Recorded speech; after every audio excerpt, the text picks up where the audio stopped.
ನಮಸ್ಕಾರ. ನಾನು ಗುರುರಾಜ್ ಮಾರುತಿ. ನಾನು ಒಬ್ಬ ಕಲಾವಿದ. ವಿಕಾಸ ಪರ್ವ ಇದೊಂದು ಪ್ರಾಯೋಜಿತ ಸಿನಿಮಾ.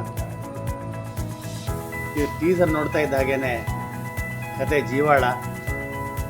ಜೀವಾಂಶ ಏನಿದೆ ಅನ್ನೋದನ್ನು ನಾವು ಕಲ್ಪನೆ ಮಾಡ್ಬೋದು. ಅದರಲ್ಲೂ ನಮ್ಮ ಆತ್ಮೀಯ ಗೆಳೆಯ ನಾಗೇಶ್ ಅವರು ಮುಖ್ಯವಾದ ಪಾತ್ರವನ್ನು ನಿರ್ವಹಿಸ್ತಾ ಇದ್ದಾರೆ.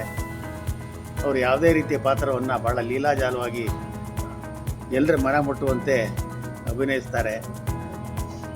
ಈ ಸಿನಿಮಾ ಟೀಸರ್ ನೋಡ್ತಾ ಇದ್ದಾಗಲೇ ಇದು ಒಂದು ಜೈಬೇರಿ ಹೊಡೆಯುತ್ತೆ ಅನ್ನೋ ಒಂದು ನಂಬಿಕೆ ಬರ್ತಾ ಇದೆ. ಅದು ಜೈಬೇರಿ ಹೊಡೆಯೋದಕ್ಕೆ ನಿಮ್ಮೆಲ್ಲ ಸಹಕಾರ ಬೇಕು. ನೀವು, ನಿಮ್ಮ ಕುಟುಂಬ, ನಿಮ್ಮ ಸ್ನೇಹಿತರು ಎಲ್ಲರೂ ಒಟ್ಟಿಗೆ ಹೋಗಿ ಸಿನಿಮಾ ನೋಡಿ ಹರಿಸ್ಬೇಕು ಅಂತ ಕೇಳ್ಕೊತೀನಿ.